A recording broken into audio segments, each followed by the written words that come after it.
So off the back of my last video about unambiguous Black women, dark-skinned women creating their own beauty standards, which many of you liked, and I'm glad you all did, I want to talk about the different ways you can attain pretty privilege.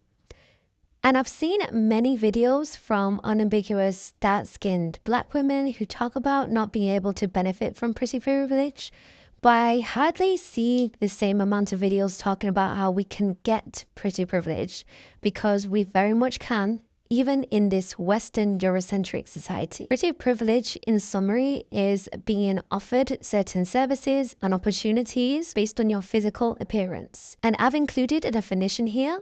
I know Wikipedia isn't the best reputable source, but it gives a pretty clear definition about what pretty privilege is. When people talk about pretty privilege, they usually refer to having a pretty face, which is a big factor, but that's not the only type of pretty privilege that there is. There are various types of pretty privilege, and I'm going to explore them and talk about how unambiguous Black women, dark-skinned women, can gain them, and if you already have them, then how you can leverage them to their maximum potential. So the first type of privilege that I want to discuss is specifically body shape privilege. Before I go deep into this, let me preface this by saying that being able-bodied and having functioning organs are already privileges within themselves that we all should be thankful for. So fit and healthy bodies are typically the standard worldwide. But what sets one apart from the other is the body shape. In Western society, we've seen a shift from a more slimmer and more rectangular body shape being desired to more curvier and fully body types becoming the standard. But it seems like now we're slowly shifting back to the slimmer body shape being more preferred. And in many societies and communities, especially amongst Black people, curvier body shapes with a smaller waist and larger hips is seen as more desirable. From my experience, what I've personally noticed that unambiguous Black women, especially in the West, tend to be praised a lot for their body shapes, despite not being quote unquote the beauty standard. So that's something to keep in mind. Regardless of which body shape you have, one of the ways you can maximize the body privilege is by staying in shape. The main ways you can achieve this is by exercising regularly and eating moderately healthy. For some, this may look like losing some weight, so you're no longer in the obese or overweight category. And I'm not a medical professional, so take what I say lightly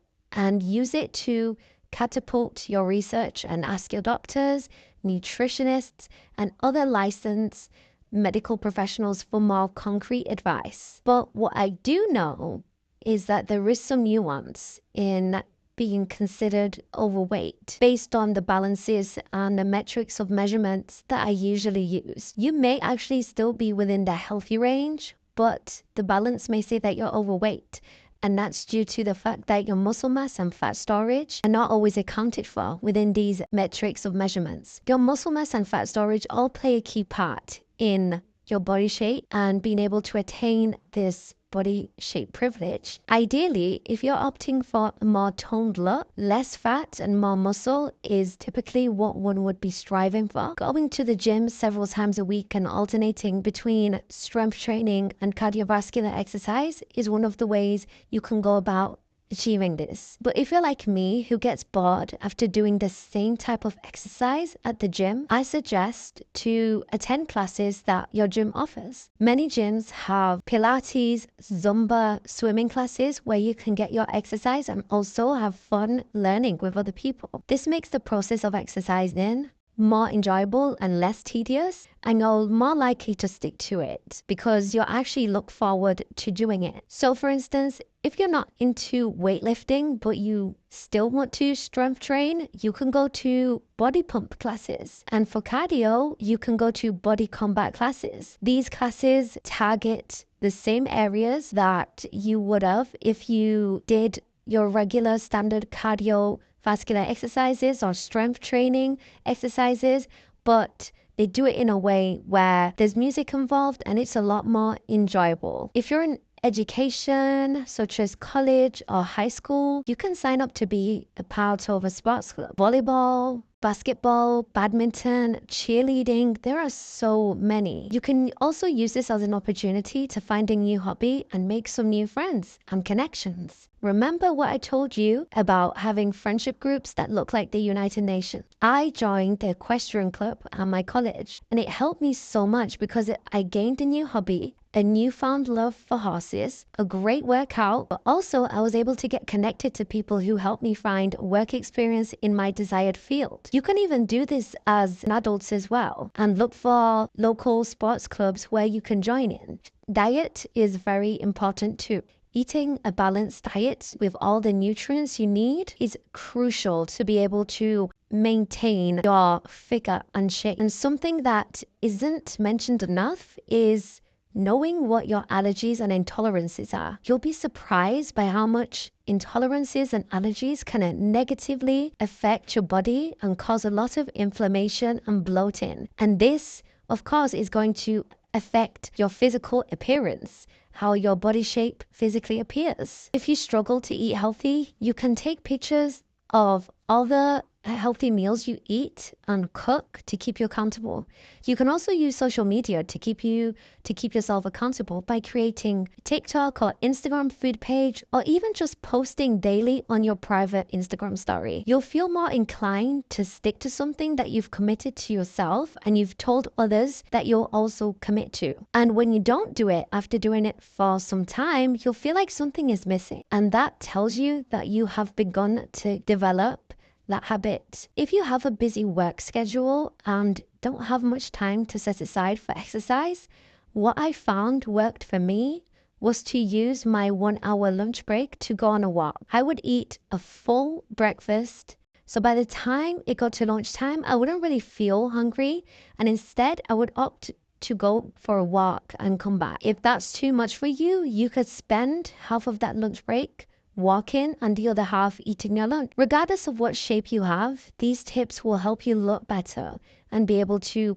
maintain your shape that you currently have. Learning what clothes fit best on your body shape is another great hack. You can use style concepts such as the Kibbe body types to know which category you fall in, and your style essence as well as your color palette. I say use this as a point of reference rather than using it to determine your whole image based on these concepts, because they also have faults too. But there's no harm in knowing what may work better for you. But also, don't wear anything you don't like, even if this concept states that you would look better in a certain type of blouse or a certain type of line. You still want to feel comfortable in your skin, and part of that means wearing what makes you feel happy. There's a YouTuber called Coco Styling, and she is an unambiguous dark-skinned black woman from Brazil who is a fashion personal stylist whose YouTube channel focuses on black women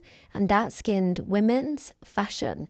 And she does a great job in helping us understand how we can use and implement these style concepts, such as the Kibbe body types, to our body shapes. Usually, what I've noticed with all these fashion concepts, they're pretty much the same message, which is to highlight your best features on your body shape. So for instance, for girls who are like me and are more pear-shaped, or in Kibbe terms, we would be classified as soft naturals, we tend to be a bit more curvier with a smaller waist and larger hips. So wearing clothes that accentuate our small waist is a must to create that feminine silhouette. Slightly broader shoulders can also be accentuated by wearing off-the-shoulder and Bardot tops. Also, another way in which you can maximize your body shape privilege is moving in different environments. Like I alluded to before, some societies do prefer more slender, rectangular, inverted triangle body types, especially in modeling environments. I know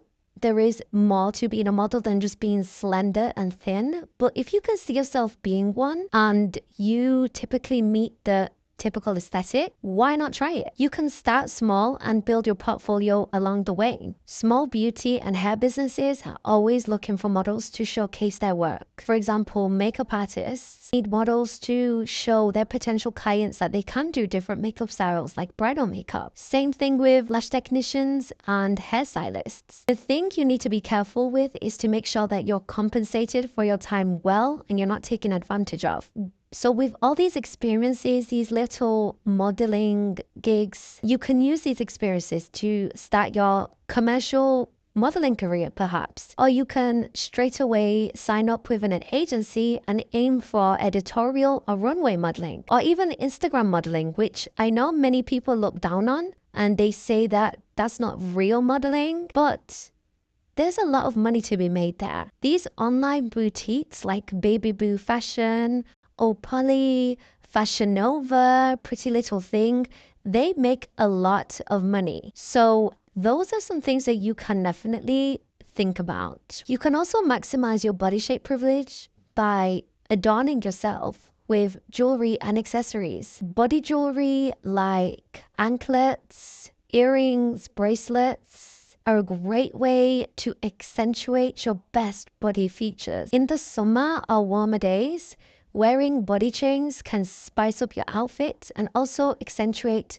your feminine silhouette. There are waist beads which enhance the waist and hip area, and they are typically of West African origin, and they do have meanings behind them depending on the culture. So I do suggest you research into them before you buy them and wear them in areas that people will be able to see. Arm cuffs are a great way to enhance your arms too. If you are a die-hard jewelry girl like myself, you can start building your arm stack, which is basically having a set of bracelets on one wrist that you wear often or on certain occasions. You could even add a watch too. For instance, my arm stack includes 3 bracelets on one wrist and a watch, and on the other wrist I have a white gold tennis bracelet that I love so much. I also can't leave the house without earrings and a necklace too. So that's like my everyday uniform that I use to adorn and decorate my body. Adorning your body is a great way to add that feminine presenting touch that people will always associate you with. So these are the ways in which we can attain body privilege, especially leverage our body shape